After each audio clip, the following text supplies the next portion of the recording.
Hello दोस्तों, मेरा नाम है संजू और स्वागत है आपका मेरे यूट्यूब चैनल लर्निंग जोन में। तो दोस्तों, पिछली वीडियो में हमने सीखा था वी लुकअप के बारे में कि बेसिक वी लुकअप कैसे अप्लाई किया जाता है। और अगर आपने अभी वो वीडियो नहीं देखी है तो ऊपर आई बटन पर क्लिक करके वो वीडियो देख सकते हैं। तो दोस्तों, आज की इस वीडियो में हम जानेंगे एडवांस वी लुकअप के बारे में और ये जानेंगे कि जो बेसिक वी लुकअप है उसके क्या क्या लिमिटेशंस हैं और उसे कैसे रिजॉल्व किया जा सकता है। तो चलिए आ जाते हैं हम अपनी डेटा टेबल में। तो दोस्तों, यहाँ पे मेरे पास कुछ रोल नंबर लिखे हैं और उनके सामने कुछ बच्चों के नाम लिखे हैं, स्टूडेंट्स के नेम लिखे हैं और उनके अलग अलग सब्जेक्ट्स में अलग अलग मार्क्स लिखे हुए हैं। ठीक है दोस्तों, और मुझे यहाँ वी लुकअप का इस्तेमाल करके इन बच्चों को इन रोल नंबर के ज़रिए यहाँ पे मुझे डाटा एक्सट्रैक्ट करके निकालना है। और यहाँ पे देखिए दोस्तों, मैंने एक बेसिक वी लुकअप अप्लाई कर रखा है जो कि ये बता रहा है कि 15 रोल नंबर जो है अजय का है। ठीक है दोस्तों, तो मैं आपको बताना चाहूँगा दोस्तों, जो बेसिक वी लुकअप है उसकी सबसे पहली लिमिटेशन ये होती है दोस्तों कि मान लीजिए ये जो मेरा डेटा है इसके नीचे में अगर मैं कोई नई एंट्री पास करता हूँ, मान लीजिए मैंने यहाँ पे रोल नंबर लिखा 21 और नेम डाल दिया सुरेंद्र। ठीक है, और यहाँ पे मैं कुछ भी मार्क्स डाल देता हूँ ऐसे ही। ठीक है, तो दोस्तों इसमें होगा ये कि ये जो मैंने नई एंट्री करी इस डाटा के नीचे में, ये डाटा, ये रोल नंबर 21 का जो डाटा है ऑटोमेटिकली इस वी लुकअप के अंदर में कवर नहीं होगा। दोस्तों आप ये देख रहे हैं, ये जो टेबल एरे का जो सेल रेफरेंस है A8 से I28 तक, यानी कि ये जो ग्रीन लाइन, ये जो वी लुकअप है सिर्फ इतना ही डाटा कवर कर रहा है। इसके नीचे में मैंने जो एंट्री करी है वो वी लुकअप में कवर नहीं हो रहा है। तो हमें कुछ ऐसा चाहिए दोस्तों कि हम इस डाटा के नीचे कोई भी एंट्री करें तो वो वी लुकअप के अंदर में ऑटोमेटिकली अपडेट हो जाए। तो इसके लिए हम क्या करेंगे दोस्तों, इस डाटा के बीच में क्लिक करेंगे और कीबोर्ड से प्रेस करेंगे Ctrl+A। इससे ये सारा डाटा सेलेक्ट हो जाएगा। फिर हम कीबोर्ड से प्रेस करेंगे Ctrl+L। तो यहाँ पे एक डायलॉग बॉक्स खुलेगा जो कि पूछ रहा है क्रिएट टेबल। ठीक है ना दोस्तों, तो हमने यहाँ पे ओके कर देना है।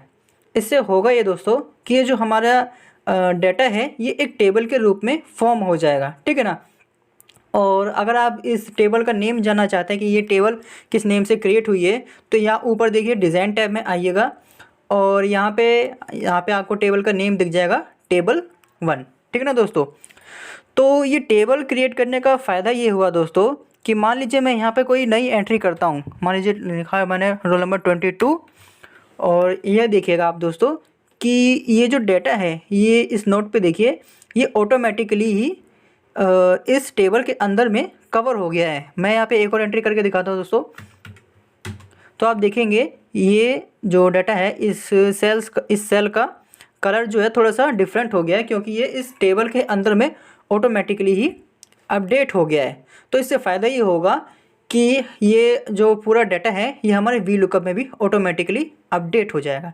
ठीक है ना, तो चलिए हम दोबारा से वी लुकअप फॉर्मूला लगाते हैं। अब कैसे लगाना है, हम यहाँ पे लिखेंगे इज इक्वल टू फिर वी लुकअप, इसके बाद हम लिखेंगे लुकअप वैल्यू का सेल रेफरेंस देंगे, ये हमने दे दिया। और इसके बाद हमें देना है टेबल एरे।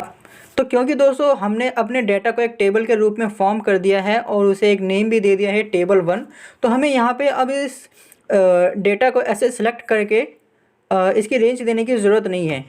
ठीक है, हम क्या करेंगे, हम यहाँ पे उस टेबल का नेम भी दे सकते हैं। हम यहाँ पे लिखेंगे टेबल, तो ये देखिए नीचे दोस्तों यहाँ पे आ भी रहा है table1। ठीक है, हम यहाँ पे इसे डबल क्लिक करके पिक कर लेंगे। इसके बाद पूछ रहा है कॉलम इंडेक्स नंबर, यानी कि हम फिलहाल क्या ढूंढ रहे हैं, हम फिलहाल नेम ढूंढ रहे हैं और नेम जो है इस डेटा में कौन से नंबर पे है, इस डेटा में सेकंड कॉलम में। ठीक है ना दोस्तों, तो इसके लिए हम लिखेंगे 2, इसके बाद फिर से कॉमा और एग्जैक्ट मैच के लिए बताया मैंने 0 लिखेंगे और फिर ब्रैकेट क्लोज कर देंगे। ठीक है ना दोस्तों, तो अब मुझे क्या करना है कि यहाँ पे मुझे कुछ और रोल नंबर्स के डाटा निकालने हैं। ये रोल नंबर 10 हो गया, 5 हो गया और 12 हो गया। ठीक है ना, अब मुझे क्या करना है कि इन रोल नंबर का भी डाटा निकालना है और उनके अलग अलग सब्जेक्ट्स में क्या क्या मार्क्स आए हैं वो भी मुझे वी लुकअप के ज़रिए ट्रैक करके निकालना है। तो इसके लिए मैं क्या करूँगा दोस्तों, हर एक सेल में हर एक जगह पे मैं वी लुकअप फॉर्मूला अप्लाई नहीं करूँगा, मैं इसी फॉर्मूले को यहाँ नोट से पकड़ के नीचे ड्रैग कर दूंगा, जिससे कि ये कॉपी हो जाएगा फॉर्मूला, ठीक है ना। तो मैंने इसे नोट से पकड़ के नीचे कॉपी कर दिया। ठीक इसी तरह मैं इसे नोट से पकड़ के राइट में कॉपी कर दूंगा। तो आप यह देखेंगे दोस्तों, मैंने इसे जब राइट में कॉपी किया तो यहाँ पे NA एरर आ गया है, ठीक है ना। तो चलिए देखते हैं कि यहाँ पे क्या प्रॉब्लम हुई है। तो हम आ जाते हैं अपने बेसिक फॉर्मूला में, जहाँ पे हमने सबसे पहले अप्लाई किया था। तो दोस्तों यहाँ पे आप देखेंगे कि हमारा जो यहाँ पे लुकअप वैल्यू का सेल रेफरेंस है वो A2 है, ठीक है ना।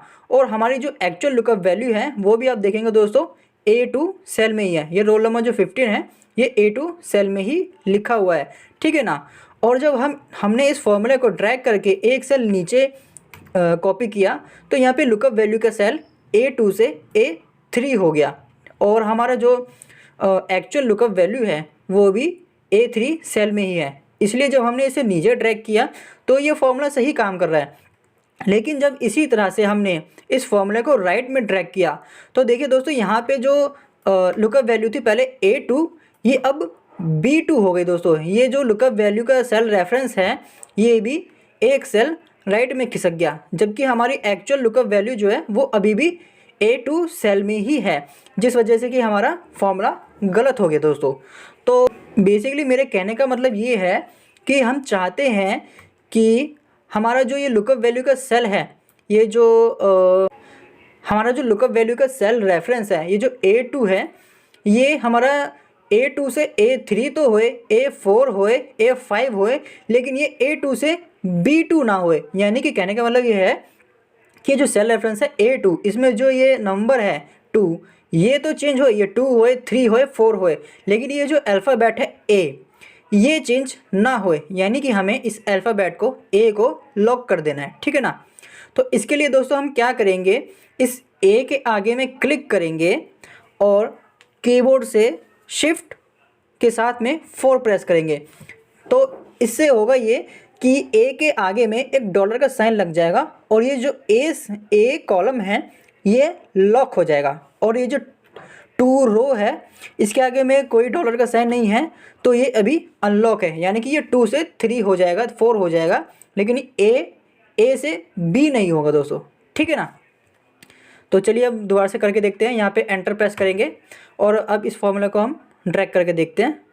ये देखिए नीचे तो ये काम कर ही रहा था, अब इसको राइट में भी कॉपी पेस्ट करके देखते हैं। तो देखिए दोस्तों, अब हमने इसमें राइट में ड्रैग किया तो हमारा फॉर्मूला अब सही काम कर रहा है, ठीक है ना। ये देखिए हर एक सेल में लुकअप वैल्यू जो है ये A2 ही ले रहा है, क्योंकि हमने A को लॉक कर दिया है। और अब हमें क्या करना है कि हर एक सेल में, हर एक फॉर्मूला में ये जो कॉलम इंडेक्स नंबर है, यानी कि ये जो हिंदी सब्जेक्ट है, ये इस टेबल में किस नंबर पे है, ये यहाँ पे 3 नंबर पे है। तो हमें यहाँ पे जो कॉलम इंडेक्स नंबर 2 आ रहा है इसको हमें डिलीट करके 3 करना है, ठीक है ना। ऐसे ही इंग्लिश जो है 4th नंबर पे है, तो हमें यहाँ पे 2 की जगह 4 करना है, और मैथ जो है 5th नंबर पे है, तो हमें 2 की जगह 5 करना है। ऐसे ही हमें आगे सब जगह करते जाना होगा, ठीक है ना। तो दोस्तों हम ऐसा नहीं करेंगे, हम हर एक सेल में, हर एक फॉर्मूले में एक एक करके चेंज नहीं करेंगे। हम इसके लिए भी एक अलग फॉर्मूला लगाएंगे। हमें इसके लिए कुछ ऐसा फॉर्मूला चाहिए जो कि ये ऑटोमेटिकली ही डिटेक्ट कर ले कि ये जो हिंदी सेल है, हिंदी सब्जेक्ट है, या फिर ये जो नेम है, ये इस टेबल में कौन से नंबर पे है, कौन से कॉलम में है, ठीक है ना दोस्तों। तो चलिए इसको पहले मैं डिलीट कर देता हूँ। तो हम यहाँ पे लगाएंगे मैच फंक्शन, MATCH, फिर ब्रैकेट ओपन, और उसके बाद लुकअप वैल्यू देना है, ठीक है ना दोस्तों। तो लुकअप वैल्यू हमने दे दी ये नेम। दोस्तों ये फंक्शन क्या करेगा कि ये जो नेम है इसे ऑटोमेटिकली ही डिटेक्ट कर देगा कि ये जो कॉलम है, ये जो डाटा है, इसमें कौन से कॉलम में ये नेम लिखा हुआ है, ठीक है ना। तो हमने ये लुकअप वैल्यू देने के बाद में कॉमा प्रेस किया। इसके बाद हमें पूछ रहा है दोस्तों लुकअप एरे, यानी कि ये जो नेम है कौन सी टेबल में है या कौन सी रो में है। तो हम यहाँ इस हेडर का सिलेक्शन दे देंगे। तो ये दोस्तों हमने इस हेडर का सिलेक्शन दे दिया, और देखिए यहाँ पे दोस्तों ये जो फंक्शन है ये ऑटोमेटिकली डिटेक्ट कर रहा है कि हमने जो सिलेक्शन दिया है वो टेबल 1 के हेडर का सिलेक्शन दिया है, ठीक है ना। यहाँ पे दिखा रहा है ये लुकअप एरे में कि ये हमने सिलेक्शन दिया है टेबल 1 का हेडर्स का सिलेक्शन दिया है। इसके बाद हम कॉमा प्रेस करेंगे और फिर एग्जैक्ट मैच के लिए सेम वैसे ही 0 प्रेस करेंगे और ब्रैकेट क्लोज। ठीक है ना दोस्तों। अब आप इसमें एक चीज़ देखिएगा, यहाँ पे भी वही सेम चीज़ अप्लाई हो जाती है जो मैंने अभी बताया कि हमें इस फंक्शन को आगे राइट में कॉपी करना है, हमें इस फंक्शन को नीचे डाउन कॉपी पेस्ट नहीं करना है। ठीक है ना। तो कहने का मतलब ये है कि ये जो हमारा B1 लुकअप वैल्यू का जो सेल रेफरेंस है B1, ये आगे से जब इसे हम राइट में कॉपी पेस्ट करेंगे तो ये B1 से C1 होए, D1 होए, E1 होए, लेकिन ये B1 से B2 ना होए। ठीक है ना दोस्तों। यानी कि ये जो नंबर है ये चेंज ना होए और ये जो अल्फ़ाबेट है B ये चेंज होता रहे हर एक सेल में जब हम इसे राइट में कॉपी पेस्ट करेंगे। तो क्या करेंगे दोस्तों, अभी हम इस नंबर के आगे में शिफ्ट के साथ में 4 प्रेस करके इसे लॉक कर देंगे। इससे होगा ये दोस्तों कि ये जो हमारा फंक्शन है इसे जब हम राइट में कॉपी पेस्ट करेंगे तो ये B1 से C1 तो हो जाएगा सेल रेफरेंस, लेकिन ये B1 से B2 नहीं होगा। ठीक है ना। तो चलिए हम अब क्या करेंगे, इस फॉर्मूले को कॉपी कर लेंगे। इसके पीछे हमने क्लिक किया और हम इसे यहाँ से ड्रैग करते हुए मैच तक कॉपी कर लेंगे। हमें इज इक्वल टू को कॉपी नहीं करना है। ठीक है ना दोस्तों। इसे कॉपी कर लिया हमने और अब इसे यहाँ पे डिलीट कर देते हैं। अब हम यहाँ पे लगाएंगे VLOOKUP फंक्शन। देखिए दोस्तों, यहाँ पे हम लगा इज इक्वल टू फिर VLOOKUP, फिर इसके बाद हमें पूछ रहा है लुकअप वैल्यू। लुकअप वैल्यू दोस्तों हमारी ये होगी नेम फाइंड करने के लिए हमें इस रोल नंबर के ज़रिए में डेटा निकालना है। ठीक है ना। और यहाँ पे दोस्तों देखिए इसे ए कॉलम को लॉक करना ना भूलिए। ठीक है, जैसे कि मैंने आपको बताया था कि इसे क्यों करना है। इसके बाद कोमा प्रेस करेंगे, फिर ये पूछ रहा है टेबल एरे, हमारा डेटा किस टेबल में है। तो हमें सिलेक्शन देने की ज़रूरत नहीं है, हम टेबल का नेम ही दे देंगे टेबल 1। ठीक है ना। इसके बाद पूछ रहा है दोस्तों कॉलम इंडेक्स नंबर, यानी कि ये जो नेम है कौन से कॉलम में है। तो दोस्तों अब हम क्या करेंगे, यहाँ पे 2 लिखने की बजाय हमने जो फॉर्मूला कॉपी किया था उसी को यहाँ पे हम पेस्ट कर देंगे। ठीक है ना दोस्तों। और इसके बाद हम कॉमा प्रेस करेंगे और फिर एग्जैक्ट मैच के लिए हम 0 प्रेस करेंगे और फिर ब्रैकेट क्लोज और हम एंटर प्रेस करेंगे। ठीक है ना दोस्तों। तो अब हमारा जो सारा काम है, जो हमारा एडवांस VLOOKUP का सारा काम है वो कंप्लीट हो चुका है। अब हमें बस क्या करना है, इसे नोट से पकड़ना है और इसे सब सेल में ड्रैग कर देना है। ठीक है ना दोस्तों। और ये देखेंगे कि आप हमारा जो फंक्शन है ये हर एक सेल में सही काम कर रहा है। चलिए हम इसे क्रॉस चेक करते हैं। मान लीजिए ये 5 रोल नंबर को हम क्रॉस चेक करते हैं। ये जो 5 रोल नंबर है यहाँ पे देखिए डेटा में ये करण का है और इसका जो मैथ्स के नंबर हैं वो 26 हैं। ठीक है ना। तो यहाँ पे देखिए दोस्तों, यहाँ पे दिखा रहा है ओरिजिनल डेटा में जो 5 रोल नंबर है करण, उसका मैथ्स में मार्क्स जो है 26 है। इसका मतलब हमारा जो ये एडवांस VLOOKUP फंक्शन है ये सही काम कर रहा है। तो दोस्तों उम्मीद है आपको ये समझ में आ गया होगा कि एडवांस VLOOKUP कैसे अप्लाई करना है। ठीक है ना दोस्तों। तो आप इसे ज़रूर प्रैक्टिस कीजिएगा और इसे बार बार प्रैक्टिस कीजिएगा। ठीक है ना दोस्तों, क्योंकि ये एक बार देखने से नहीं आएगा, इसके लिए आपको प्रैक्टिस की बिल्कुल ज़रूरत है। तो दोस्तों अगर आपको ये वीडियो पसंद आया है तो इसे लाइक कीजिए और अपने दोस्तों के साथ में शेयर कीजिए। ठीक है ना। और साथ ही साथ में कमेंट करके बताइए कि आपको ये वीडियो कैसा लगा और इसमें अगर कुछ कमी रह गई हो तो वो बताइए दोस्तों। और चैनल को सब्सक्राइब करना ना भूलिएगा दोस्तों।